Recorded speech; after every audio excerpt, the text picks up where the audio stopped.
¿Qué tal, amigos? Soy Tomás Briones de Briones Digital. Les doy la bienvenida a esta charla que tenemos regularmente con personajes de la vida política, económica, cultural y social del sur de Tamaulipas. En esta ocasión, para mí es un gusto poder platicar y saludar a Joaquín Hernández Correa, Joaco. Gracias, Tomás. Joaquín ha sido, aparte de una figura emblemática en las cercanías del sindicalismo en el sur de Tamaulipas, ha sido presidente municipal de Ciudad Madero, diputado local y diputado federal.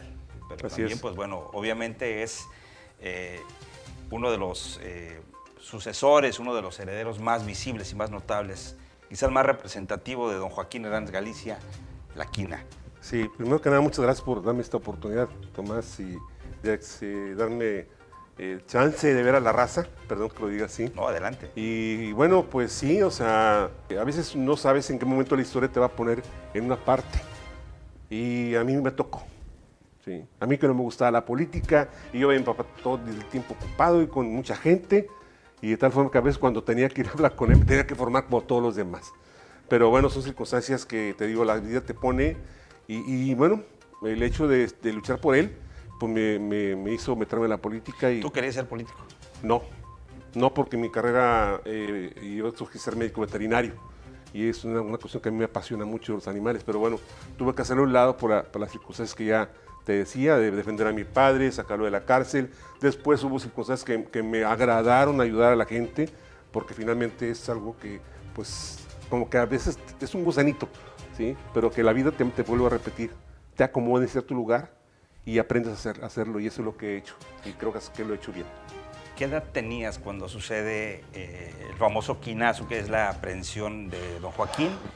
Hace ya 10 de enero, 34 años. ¿Qué edad tenías? En aquel entonces yo tenía 32. ¿Y qué estabas haciendo? Estaba yo en mi casa, en una casa anterior que tuve cuando estaba casado por primera ocasión. Y bueno, pues hubo una persona que estaba ahí conmigo ayudándome, y otro amigo fueron a darle un rayo a una señora que fue a trabajar a la casa. Entonces cuando regresan de haberle dado ese rayo a la señora, van y me dicen: oye, ¿sabes qué? Vamos, porque hay muchos soldados en casa de tu papá. Entonces uno de ellos, esos amigos, vive en la parte de atrás de las casas de la calle San Luis. Entonces yo le dije: ¿sabes qué? Le dije: vamos, y me meto a tu cochera, y pues ahí brinco la cerca para ver qué es lo que pasa. Pero no, todo estaba rodeado de soldados. El bulevar, lo que es por la calle que va hacia el bulevar de Tampico, la calle Oaxaca, y no se diga la calle San Luis, ¿sí? Entonces lo que hice fue irme por la calle Oaxaca, meterme por ahí, me le colé a un comando de soldados, ¿sí? Y entonces cuando yo paro el carro ahí, me empiezo a correr. Y ya cuando llego a la casa, pues veo a un sinfín de personas golpeadas, todas despeinadas, unos hasta gritando, y bueno, pues uno los desamarré, y pues me preguntaba qué pasaba, dónde estaba mi papá, ¿sí? Porque cuando inicio la carrera, veo que ya empiezan a salir los camiones de soldados. ¿Qué hora era, más o menos? Aproximadamente como las 9 de la mañana, un poco antes, ¿sí? No te sé dar con precisión, pero sí, según los horarios de los que dan los testigos que estuvieron ahí presentes, cuando los soldados bajan las armas y que pues, el muerto no había, ¿sí? Ni a 2 metros ni a 50 metros como lo mencioné en actas. Eran alrededor de cuarto o 10 para las 9 de la mañana. Llegas y ya no viste a tu Y ya no papá. estaba mi papá. ¿Y tu mamá, doña Y mi mamá tampoco. Mi mamá me dijeron que la habían llevado al hospital, o que en un carro del expresidente municipal de Tampico, Gustavo González García, junto con mi hermana, la más chica. Y bueno, pues entonces ya cuando entro ya a la oficina de mi papá, veo todo desordenado, las sillas volteadas, papeles tirados, el teléfono arrancado, ¿sí? Balazos a las puertas porque cuando había cerrado llave, y las cajas que estaban en forma de semiluna, y que tuve que quitar unas para brincar y entrar hacia el interior de la casa. ¿Había soldados ahí? No, ya no, en ese momento ya no había nadie de soldados, ¿sí? Entonces ya no veo a nadie. Veo que también las cerraduras de las puertas de atrás tenían balazos, ¿sí? Salgo a la cochera de este lado y los vidrios rotos de los vehículos, ¿sí? Entonces voy a la casa de mi hermana Entonces es cuando veo que estaba la puerta casi desaparecida. ¿Dónde vivía tu hermana? Mi hermana al lado, a un costado, mi hermana vivía en la calle San Luis 104 y mi padre en el 106. Hay una historia que habla de un famoso bazucazo. ¿Hubo bazucazo o no? ¿Tú qué sabes? Bueno, sí, yo lo que tengo entendido, no tengo mucha noción de armas, pero sé que si hubiera sido un bazucazo, pues la casa casi lo hubieran demolido. ¿Sí? Entonces lo que fueron unas espoletas que son granadas de fragmentación que se ponen en el cañón del fusil y se dispara. Entonces cuando llega la famosa granada de munición, pues rompe. Y eso fue lo que hicieron con la puerta. ¿Qué sentiste cuando te enteras de que... Desesperación. Primero que nada, desesperación, ¿sí? Incertidumbre, miedo. ¿Sí? ¿Lloraste? Claro, ¿cómo no? Todavía me acuerdo.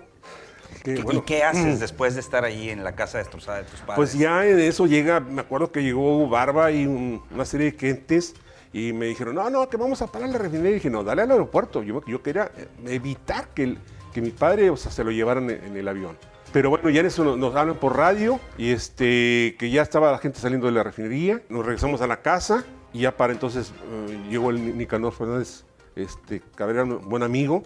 Llegó el presidente municipal de Madero también, Silvio Juárez Aldierna, los jueces, los ministerios públicos, o sea, gente de tránsito, hasta los bomberos llegaron ahí. Se llenó toda la calle de gente. Entonces, cuando ya estaban los medios ahí, yo saco con otro amigo que ya falleció, que me acuerdo que era jubilado petrolero y luchador. Entonces, cargamos las cajas y yo con la fuerza de la mano rompí el fleje y que eran cajas de cartón. Las cajas de armamento se trasladan, normalmente y por orden de instrucciones del ejército en cajas de madera. Sí, especiales. Entonces, bueno... ¿Esas cajas de cartón tenían armas? Contenían armas, sí, metralletas UCI, pero no todas eran como decía el gobierno, que eran metralletas UCI. Había otras que se llamaban ese famoso cuerno de chivo. Entonces, ya te digo, empezaron a tomar video, me quisieron entrevistar. La verdad, yo no tuve, ahora sí que las palabras para poder expresar y sentir como ahora. Y pues bueno, entonces me empezaron a decir, ¿sabes qué? Vámonos porque van a regresar y van a venir otra vez los soldados. Y uno de los muchachos que andaba conmigo, él había estado en el ejército. La verdad, para mí casi me sacaron de ahí. Y como a las 11 de la mañana vuelve a llegar bueno, ya no el mismo ejército, sino el que estaba basificado aquí en la 8ª zona militar. Batallón. Y que bueno, agarraron a más gente y la pusieron como que si estuviera en la mañana disparando a las 8 de la mañana, cuando supuestamente llega la PGR con los famosos ministerios públicos Carlos Manuel Salas y el difunto Gerardo Antonio Zamora Rioja, que te vuelvo a repetir, que dicen que cayó 2 metros adentro de la puerta principal porque son recibidos a balazos, porque iban a hacer una inspección de la casa, ni a 50 metros. Porque esto deriva de que supuestamente había, desde un mes antes estaban revisando y checando la casa y que decían que habían bajado o habían llegado un contrabando de armas y que pues todos los petroleros, incluyendo Chava Barragán y todos los demás, manejaban de manera diestra las armas y que estaban en San Luis 102, pero eso es una situación ya error de los famosos actas. Pero lo peor de todo esto fue las persecuciones, el peregrinar. ¿Qué pasó después? Doña Carmelita y tú hicieron todo un recorrido durante años. 9 años. 9 años en los cuales, te digo, fueron muy difíciles el llegar, pedir, rogar, bueno, casi tirarte al piso con funcionarios. Hubo unos que nos trataron con mucho respeto. Sí, uno de ellos es el señor Francisco Rojas, que fue director de Pemex. Otros más que la verdad ni siquiera ni el ayudante nos quería recibir. Pero te vuelvo a decir, o sea, ir al penal, ¿sí? El reclusorio, ver a mi padre enfermo, estar en el área de máxima seguridad, donde están los peores asesinos, los violadores, los asaltabancos. Luego, después de ahí, ir a la Secretaría de Gobernación, ser maltratado por el secretario de Gobernación cuando yo le decía que mi padre era inocente, ¿sí? Que esas circunstancias habían sido inventadas. Y bueno, pues la consigna del juez y del Ministerio Público que se confabulaban para pues, fortalecer el dicho de los acusadores. Después de tiempo también que estuvimos en un juzgado aquí en Tampico, llegaban los de la PGR disfrazados de negro con las capuchas, armados, para intimidarnos a todos nosotros y a los abogados. Entonces, bueno, es una circunstancia Difícil. Bastante difícil, de bastante miedo. A 34 años, Joaquín, de este operativo que terminó con la historia del sindicalismo petrolero combativo, los ideales de Hernández Galicia, de la quina, de don Joaquín, siguen vivos. ¿Hubo cambio realmente en la industria petrolera como lo quería Salinas de Gortari cuando impuso esto? No. O sea, lo que Salinas dijo que iba a privatizar Pemex y tenía que separar en filiales para llevar a cabo esa privatización. O sea, que se invirtiera en la exploración, la perforación por parte de la iniciativa privada y bueno, pues en la producción que saca el crudo de la tierra. Eso derivó que mi padre dijera, bueno, pues si privatiza Pemex, nos vamos a la abuela. Y entonces fue cuando Salinas actúa de esa manera. Y bueno, pues hacer esa privatización y todo lo que ha venido después, la privatización de la petroquímica secundaria, pues a Pemex no le ha alejado de la corrupción. Sigue el petróleo mexicano y el sindicato invadido de gente corrupta. Ahora ¿sí? está Aldana, ¿no? Que él fue tesorero con... Sí, pero te vuelvo a repetir, o sea, ¿de qué sirve que hayan hecho todo eso si finalmente la empresa la siguen sacando y la siguen saqueando y le siguen sacando dinero por todos lados? Y no dan recursos para mantenimiento preventivo y correctivo para que las refinerías no exploten, ¿sí? Y no causen muertos. Finalmente, el juicio de la historia va a poner a cada quien en su lugar. Y tengo entendido que de las acusaciones que se le hicieron en ese entonces a don Joaquín, se fueron cayendo poco a poco. Sí, así es. Ya después que pasa el tiempo, como al tercer año, no recuerdo exactamente, mi padre le da la sentencia de 35 años. Y eso obviamente pues yo pensé que mi padre otra vez se va a caer, se va a agüitar y va a ponerse triste, pero no. O sea, es como que se fortaleció y con el tiempo de esos 35 años bajó a 9, que fue casi lo que duró preso. Y bueno, deriva de esto que una juez ya da la instrucción para que mi padre salga libre, porque el famoso contrabando desaparece, el famoso homicidio calificado pasa a ser homicidio simple, entonces ya no había motivo para que mi padre estuviera retenido, porque también la resistencia a particulares pues ya no se daba. Claro. ¿Sí?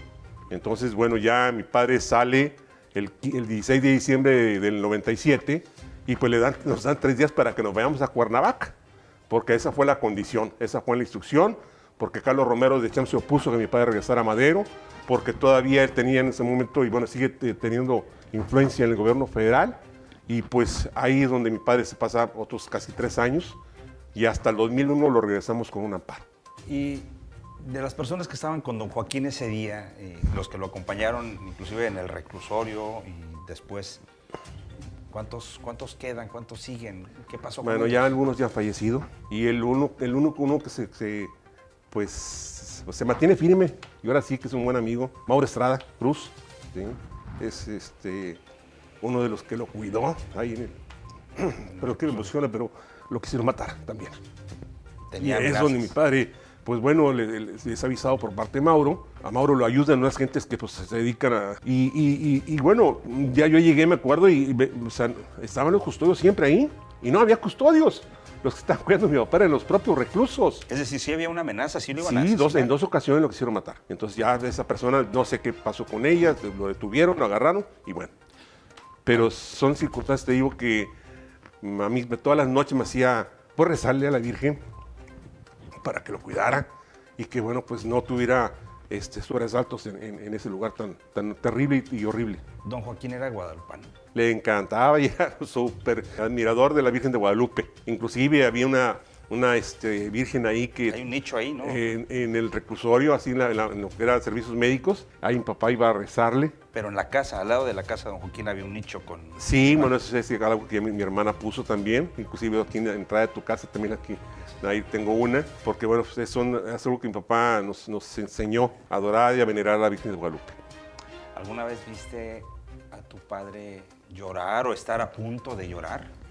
Claro, desesperado por las circunstancias que no se daban para que pudiera él salir libre. Cuando a veces amigos lo dejaron en el infortunio y yo tuve que venir con algunos de ellos y decir, mañana te vas y lo ves. ¿Y hubo amigos que lo traicionaron? No, pues bastantes, ¿sí? Muchos, ¿sí? pero te digo, muy poquitos son los que se quedaron con él.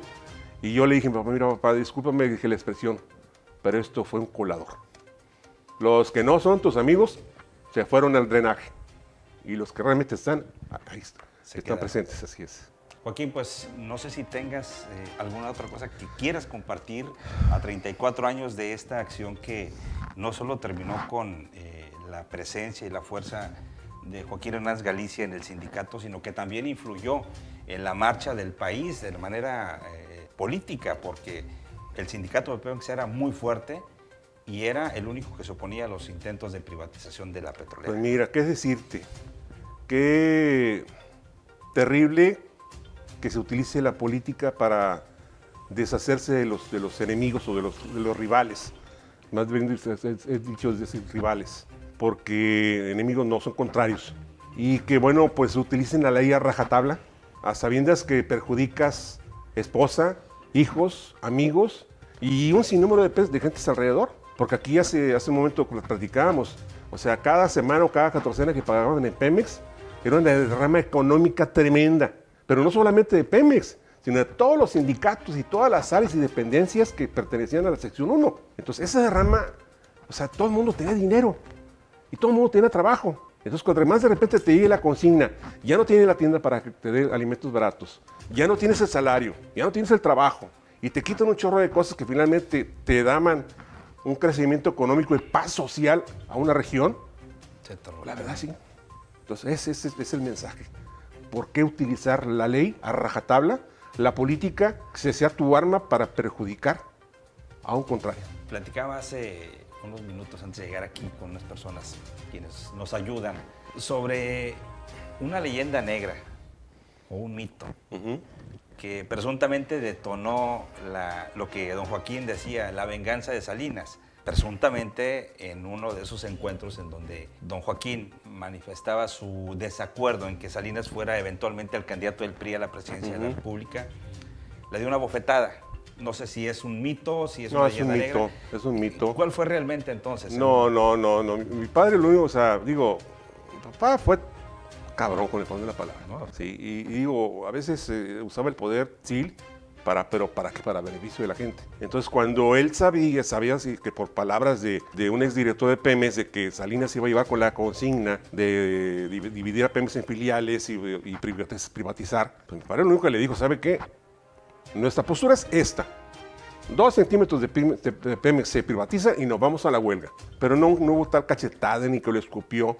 Mi papá, digo, sí se quedó con ganas de dar un chingadazo con el poder de la palabra. Y a la verdad yo sé que ahorita allá en el cielo ha de estar con ganas de cobrar venganza por estas circunstancias, ¿verdad? Pero la ley de Dios es la más divina y es la mejor que pueda utilizarse para recibir una buena venganza hacia ese señor Salinas, que la verdad muchos mexicanos lo repudiamos y lo defenestramos. Joaquín, pues te agradezco mucho los minutos que nos concediste, la oportunidad de platicar y de recordar un poco de manera general lo que fue y lo que hizo Joaquín Hernández Galicia y lo que tú comprendes o entiendes ahora a 34 años de ese operativo que destruyó no solo la casa de tus padres, sino de tu hermana y que, como dices, trastocó la historia económica, política y social del sur de Tamaulipas, pero también destrozó una familia. Así es. Joaquín. Pero ahora estamos más unidos que nada, como amigos. Así es. Paco Rojas los lleva con Salinas. Sí. ¿Cómo se porta? Fíjate que don Paco Rojas, como decía hace rato, fue un hombre que siempre nos recibió y cuando tuvo tiempo siempre nos atendió. Inclusive cuando tuvimos un problema económico, él nos ayudó para que unas propiedades que tenía mi mamá se les comprara un contratista. Y la verdad es que ahí tuvo un respiro económico porque mi papá tenía que ahora sí mantenerlo dentro del recursorio para pagar la comida y todo eso. Pero te digo, un día nos dice, ¿saben qué? Es el momento preciso para ver al presidente Salinas, lo vamos a llevar. ¿Había pasado cuánto tiempo? No, ya tenía 3, 4 años. Mucho más, como unos 6, yo creo. Entonces, ya nos lleva a Los Pinos. Ya que estamos ahí en Los Pinos, cuando se pasan a una sala, mi mamá y a mí, nosotros no nos fuimos con Opaco, nos fuimos por otro medio, o sea, en un vehículo. 5 minutos estuvimos en una sala Sala de espera. de espera, y luego nos pasan de manera inmediata al salón donde estaba el presidente. Él mismo abre la puerta. Entonces, la verdad yo me quedo sorprendido porque veo, mi mamá iba delante de mí, ¿sí?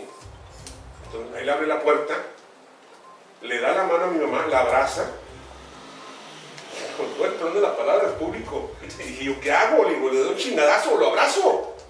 O sea, La sensación. controversia estaba dentro de mí. Y luego ya que nos sienta mi mamá y hace cuenta Paco Rojas y el presidente, y en ese momento él dice, mira Carmelita, estoy haciendo gestiones ante el Poder Judicial para liberar a su esposo, a usted se lo voy a entregar. Y la verdad mi mamá se puso a llorar, ¿sí? Llore y llore mi pobre madre, no podía hablar. Y entonces yo también estaba con lágrimas en los ojos, estaba muy conmovido. Y digo, no tanto por lo que Salinas dijera, sino que mi papá iba a salir libre, ¿sí? Entonces, ya le digo, señor presidente, olvídese de rectores y todo lo demás. Este acto borra todo, ¿sí? De parte de mi madre, que no puedo hablar, de mis hermanas, de mi hermano y el mío, le agradecemos. Dijo, váyase con cuidado, vayan y metan el amparo para sacar a tu papá. Eso fue a finales del gobierno de Salinas. Tomando paso un mes y nos vuelven a llamar. Don Paco es preocupado. Tienen que venir para acá. Las circunstancias cambiaron. Y ahí es donde vino otra vez la mano de Carlos Romero de Champs. Y ya total nos llama con el presidente. Ya no fue la sala de espera 5 minutos, ya fue la espera en un pasillo, parado, mi madre con problemas de columna. Casi media hora parados ahí. Sale Salinas, ahí nos atiende en el pasillo, muy carrereado, muy apurado. Dijo, ¿sabe qué, señora Carmelita? Disculpe, pero no puedo cumplir el asunto de liberar a San Joaquín a través del amparo. Tienen que retirarlo. Entonces, mi mamá no sabía, digo, no supo qué contestar. Le dije, señor presidente, disculpe, le dije, pero un presidente no se puede desdecir, jamás se puede desdecir. Jamás puede quitar de por medio de la palabra que empeña con la gente. Y eso es lo que yo aprendí con mi padre. ¿Sí? Pues no puedo, Joaquín. No quiere, le contesto. No puedo. Dije, no quiere. Digo, indúltelo. No puedo. Dije, mire, le voy a decir cómo va a ser mi padre. Aunque sea en una pinche bolsa de plástico, pero no como usted quiere. Por abajo de la mesa. Y fue algo muy terrible, nomás. Que te lo voy a decir, o sea, me llena de emoción, me llena, o sea, otra vez de coraje, ¿sí? Acordarme esos detalles de que Salinas se deja influir por el pendejo estúpido Carlos Romero de Champs, y que así como lo hizo a finales del 94, ¿sí? Lo hizo cuando iba a ser mi padre libre, y lo hizo para que se fuera a Cuernavaca. Entonces, Pero regresó. al final regresó, ¿sí? Y bueno, pues son circunstancias que te vuelvo a decir, experiencias de vida que por un día voy a escribir y las daré a conocer a la gente. Y fue después de que sale Joaquín cuando tú fuiste alcalde. Ya después de eso, fui diputado federal. Diputado federal, sí. ¿Sí? Por el PRD. En el 97, así es. 97. 97, luego las razas se chiflan, me mandan de candidato a gobernador, lo ganamos, pero bueno, tocamos una posición decente dentro de la elección estatal, y luego ya después ahí fui presidente municipal en 2002-2004. ¿Sí? Y ya después pasa el tiempo y hasta 2016 ya quedó como diputado local en 2 ocasiones. ¿Vas a seguir en la política o ya? Pues mira, te vuelvo a repetir, eso es un gusanito. ¿Sí? Un gusanito que yo no utilizaba para vivir, todos pueden ver cómo vivo, de manera decente, o sea, no el palacio, no los 20 carros afuera de la casa, porque pues, lo que yo he hecho siempre es trabajar, ¿sí? Y es lo que me gusta, ¿sí? Para atender a la gente. Mi gusto es caminar en la calle de Ciudad Madero y que la gente me salude, y no que me miente la madre como otros que ni siquiera pueden darse ese gusto de caminar por las calles de Madero. Oye, yo tengo que preguntar algo que también forma parte de la leyenda negra que se ha ido construyendo, que se construyó en torno a don Joaquín. Digo, tal vez no va a ser una pregunta muy cómoda, pero yo te la hago con todo el respeto que mereces tú y la memoria de don Joaquín, a quien tuve el gusto de tratar en muchas ocasiones. Y te decía, la última entrevista formal que dio don Joaquín, el 1 de octubre, no recuerdo de qué año fue un mes y medio, un mes antes de fallecer. 2013. Bien, 1 de octubre de 2013, ya. 1 de octubre de 2013, la última entrevista formal. Nos la dio a mí y a don Agustín Jiménez, que en paz descanse, él era entonces director del Sol de Tampico. Y algo que siempre respeté a don Joaquín fue su integridad y su forma de ser bien directa y bien franca. Con esa misma franqueza yo creo que tú me puedes responder si así lo quieres. Claro. Y la pregunta es, y tiene que ser así. Mucho se dijo muchas veces que don Joaquín era un hombre multimillonario, que era una persona que se enriqueció y que hubo muchas personas cercanas a él, no familiares, amigos, que se enriquecieron y que fungían, según esa leyenda negra, como prestanombres, y que cuando se lleva preso don Joaquín, por eso me hubiera juzgado entonces. Exactamente. Entonces, mi padre, la pregunta sería es las cosas del famoso homicidio del Ministerio Público, de las armas, que las doctoras de Mora Rioja, el contrabando de armas, el acopio y la residencia particulares. Te lo pregunto por esto, porque yo siempre recordé la vez que platicé con don Joaquín que decía eso, dicen que soy millonario y no es cierto, porque he tenido que vender por partes mi rancho La Pulga. Así es, una granja. Sí, rancho. acá por 49 hectáreas aquí cerca de playa. Exacto. Entonces, digo, así como se cae el mito del bazucazo, así como se cae el mito de la bofetada Salinas, ¿qué tanto es mito, qué tanto fue leyenda negra que le endilgaron a don Joaquín eso de que era multimillonario? Yo lamento mucho que esa leyenda siga permeando en algunas gentes y que, digo, la utilicen para seguir defenestrando su memoria, ¿sí? Vuelvo a repetir, si fuera así, pues yo creo que...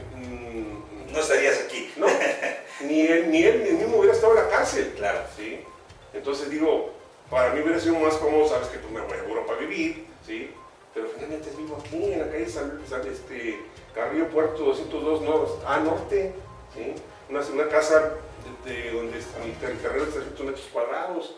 Finalmente no la mansión, ni la casa de mi hermana, bueno, porque mi casa de mi hermana, pues porque era la casa de mi papá. Pero la casa de mi hermana, la más chica, también es una casa también decente y honesta. Mi hermano vive en unas casas que construyó Petróleos Mexicanos, donde antes le decían que la Bimbo, ahora es la colonia Hospital Regional. Entonces, bueno, digo, son cosas que finalmente, vuelvo a decir, Cae por su peso. se demuestra lo contrario. Sí, tuvo malquerientes, obviamente, como toda persona que tenía... Y tengo un buen vehículo, sí, pero porque es el vehículo que me ha costado y sigo pagando, ¿sí? Porque finalmente, bueno, yo soy jubilado de Petróleos Mexicanos, ¿sí? Y tengo un ingreso más o menos decente pues, para pagar ese vehículo, ¿sí? Y para vivir más o menos de manera aceptable. Si tienes alguna otra cosa que agregar, pues si no, muchísimas gracias a todos ustedes, Joaquín. Muchas gracias y bueno, pues un feliz año, que este 2023 sea lleno de salud, de bondad, de progreso, pero sobre todo de felicidad. Sé feliz. Gracias a ustedes por acompañarnos en este episodio y yo los veo pronto para seguir platicando con gente representativa del sur de Tamaulipas aquí en Briones Digital. Gracias.